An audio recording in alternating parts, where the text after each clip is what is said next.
Ini dia investasi yang benar menurut Pak Tung Waringin.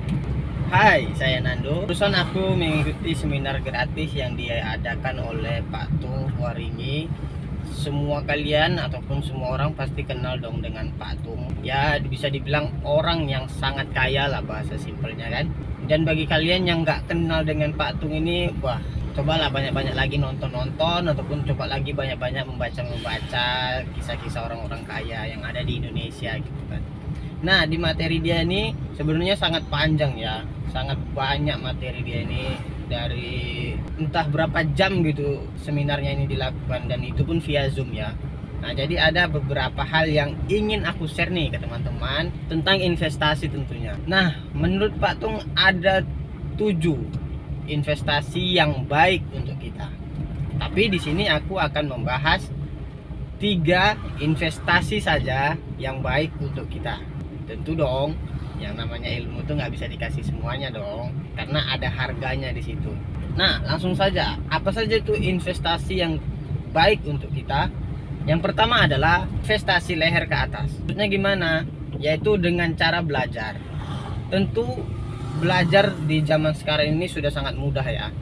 Teman-teman tidak perlu lagi sekolah secara formal, mengambil pendidikan secara formal untuk mendapatkan ilmu-ilmu investasi ataupun ilmu-ilmu ekonomi. Teman-teman bisa membaca buku kah, atau melihat video-video di YouTube kah, atau mendengarkan podcast-podcast tentang kisah-kisah orang-orang yang merintis dari nol sampai menjadi orang kaya. Nah, tujuan kita investasi leher ke atas adalah agar kita mampu belajar investasi dengan baik, sehingga ketika nanti kita ingin melakukan investasi, kita tidak mudah ditipu oleh orang lain, ataupun kita berinvestasi di posisi yang tepat ataupun di tempat yang benar. Nah, itulah mengapa kita harus investasi leher ke atas.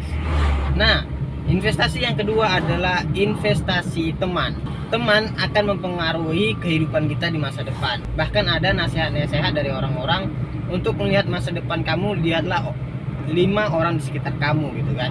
Nah, teman-teman itu mempengaruhi. Jika kamu memiliki teman-teman yang baik, maka kamu akan menjadi yang orang baik. Begitu juga sebaliknya, jika kamu memiliki teman yang buruk, maka kamu akan mendapatkan sifat yang buruk juga mungkin ya. Bahkan ada juga hadisnya yang mengatakan, jika kamu berteman dengan orang yang pandai besi, kamu akan mendapatkan baunya ataupun rasa panasnya. Sementara jika kamu berteman dengan orang penjual parfum, tentu kamu bakal mendapat wanginya juga gitu kan.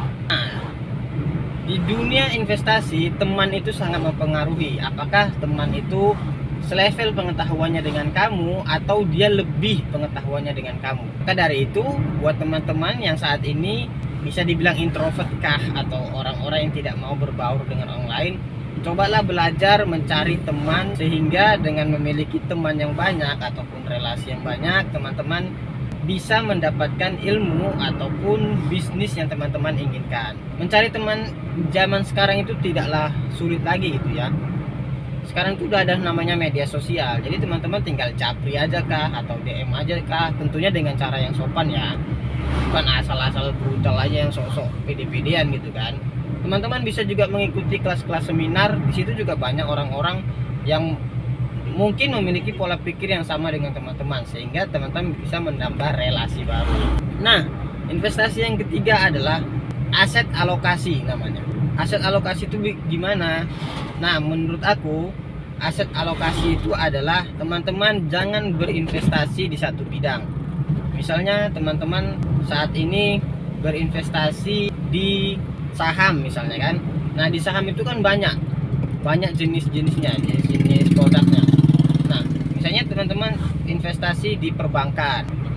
Teman-teman jangan hanya investasi di perbankan saja, tapi teman-teman coba mencari lagi barang-barang yang lain. Misalnya teman-teman mencari investasi di bagian farmasi kah, atau di bagian tambang kah. Nah, dengan teman-teman mengalokasikan aset teman-teman, diharapkan teman-teman mampu menjaga keuangan teman-teman. Maksudnya gimana? Misal ketika teman-teman investasi di perbankan, ada masanya nanti investasi teman-teman itu bakalan turun harganya gitu kan. Nah, diharapkan dengan teman-teman investasi di tempat yang lain, kerugian yang teman-teman dapat di investasi perbankan ini teman-teman bisa mendapatkan keuntungan lain di tempat lain, sehingga teman-teman tidak langsung rugi gitu kan, masih ada investasi lain. Ataupun mungkin teman-teman saat ini berbisnis catering misalnya. Nah, teman-teman jangan hanya fokus di catering. Misalnya teman-teman bisa investasi di penyediaan barangnya atau jualan sembako misalnya kan. Atau teman-teman bisa buka bisnis di bagian laundry gitu kan. Karena sampai saat ini pun menurut aku bisnis laundry itu sangat-sangat bagus ya. Bisnis-bisnis rumahan seperti itu.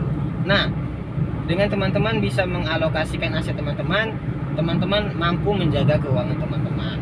Nah, itu dia tiga saja cara investasi yang baik yang bisa aku share ke teman-teman. Sebenarnya ada 7, sangat banyak lagi, dan itu sangat menarik sekali untuk dibahas. Tapi jika teman-teman bisa melakukan 3 ini dengan baik, saya pastikan teman-teman akan mampu mendapatkan ilmu investasi yang sangat baik pula. Nah, untuk itu jangan lupa subscribe, karena aku mempunyai impian mencapai 100.000 subscriber di tahun 2025. Terima kasih.